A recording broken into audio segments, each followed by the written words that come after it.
Hey, what's going on? This is Tony here from Always Cause on Racquet. I'm stringing a racket for one of my friends, but in this video I just sort of wanted to go over some quick things as like a tennis player or someone, if you don't know how to string or, you keep going to someone who strings your racket, I just want to kind of clarify about some things that you as a player could look, to double check and make sure that your stringer is doing that way. Your racket, you can prolong your racket's like longevity. You can make sure it doesn't warp or cause any like injuries and stuff, or just to make sure you actually get your money's worth. I'm just going over some quick things that you as a tennis player who maybe doesn't know how to string or anything, who just give someone their racket and trust them to do the right thing.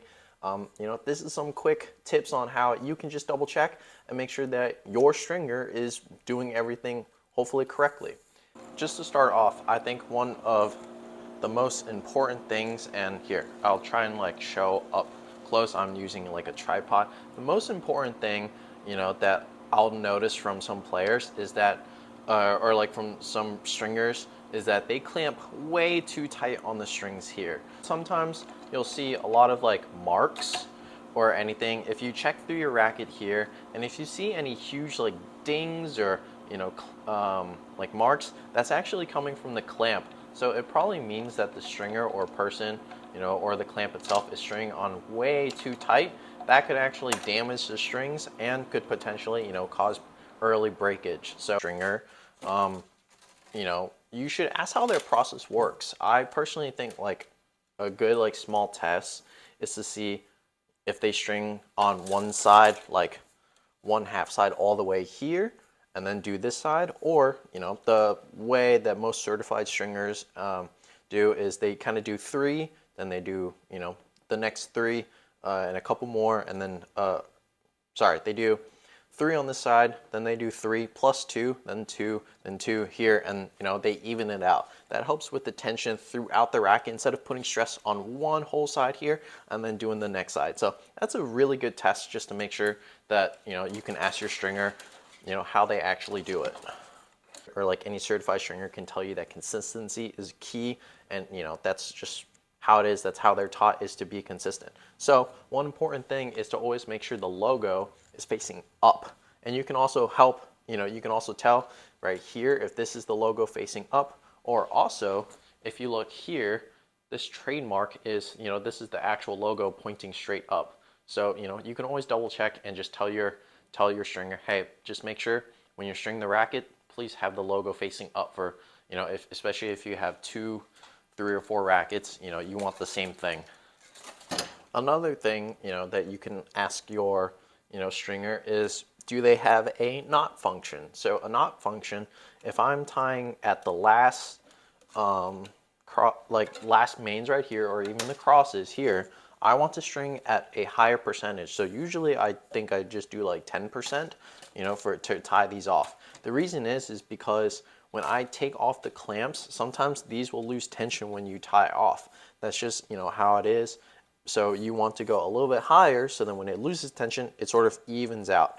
If you just string here at the same tension as everything else, and then, you let it go, this probably has a lower tension, and then that slowly over time could deform, warp the racket, or just cause loss in tension throughout the whole racket. So make sure you ask your stringer if they have a knot function. So I was at 53, now I am at, so if I hit the knot function here, I'm at 58. So, just make sure you can ask your stringer and say, hey, can you at the last tie-offs, can you go up just a little bit in tension? So, okay. Next is to just make sure that your stringer is tying off these parts here. So I'm done with the mains here, going up and down. Just make sure they're tying it off in the correct places. I see some stringers tie off rackets in the most like random places or in the incorrect places, and that can lead to, just potential over time, just could lead to just errors and strings breakage and all that stuff. So just to be consistent, just make sure.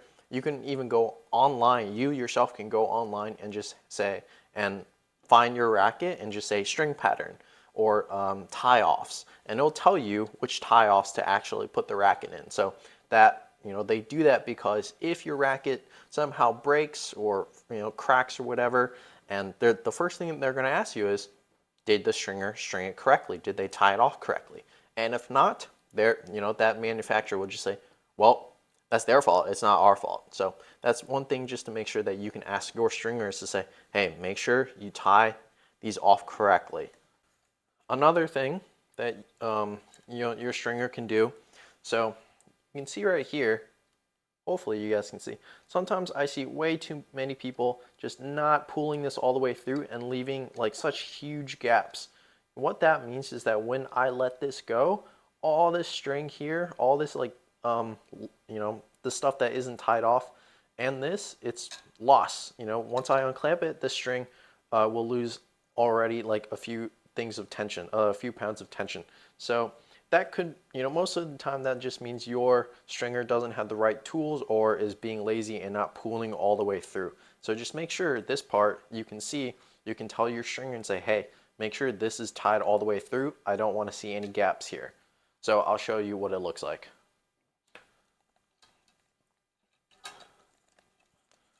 You can just even ask your stringer, hey, what type of tools do you have, just to make sure, you're doing everything correctly. So here you can see, whoops.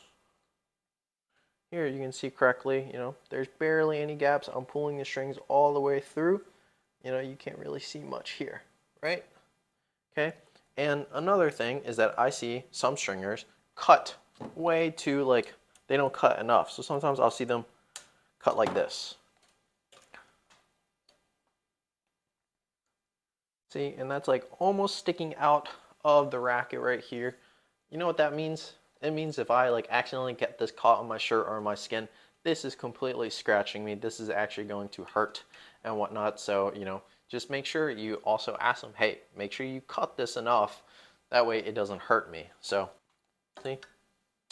I don't know if you can see, but that's a lot better than it was before. Probably one more thing. Some of the older rackets, some of the older Babolat rackets, or especially Prince rackets, they have a specific way to string the crosses, okay? So here you can see on this racket, you can't really see it here, but this tells you start, okay? That tells you start, and this says short side, okay? So what that means is I'm going to be tying off the main cross here and ending on this side, okay?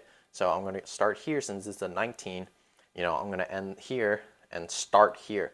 I see too many times where stringers ignore where to actually start. They start here and, the grommets don't look normal, or the strings are completely sticking out. This is very important for Prince rackets, especially because they will especially tell you where to start, just because it helps prolong the longevity of the racket. And it just makes sure it doesn't warp. So that's one of the most common mistakes I see when you're stringing. When I see like people come in with a different stringer. If you do see someone, if you do inspect your racket and look and see this start right here, and it's not actually tied off in this area, you need to tell your stringer, hey, redo all of this because it was done incorrectly. So that's just one of the most common mistakes I've seen from some stringers. Okay, one last thing I want to mention. So I just finished stringing the Pure Drive. There's actually two more things that I want to mention. So if you guys can tell, these aren't straight. These are a little crooked, or it's kind of like mooning, so it's going up and down, so crescent mooning or whatever you want to call it. So I have a tool here called the straightening awl. So after I'm done, I will literally push all these strings to make it straight. That's one thing you can double check and make sure your stringer does. And also just make sure that the tie-offs, so all my tie-offs here, they're pointing straight up here, so almost all in the same general direction. I've seen so many stringers, or I've seen a couple of stringers where it's sometimes pointing this way and this one is pointing sideways, or this one's pointing the complete opposite way somehow. Just for consistency and just make sure they're doing it right, I would always, if you see it incorrect, there's no point in cutting it out and starting over or asking them to do that. I would just make sure next time if you go back to your stringer, just say, hey, I want all my strings when they're cut to be pointing up just for consistency and just make sure it's being pulled the right way. Sometimes, you know, stringers can make mistakes or they're super busy and they kind of rush. So, you know, it's just up to us as tennis players just to ensure that they're doing a good job, you're getting your money's worth, and, you know, just make sure like the stringers just know what they're actually doing. So, thanks for watching, and I appreciate if you guys like these types of videos, just make sure to hit like and subscribe, or let me know something else you'd like to see. But anyways, thanks for watching, and I'll see you guys in the next video. Bye.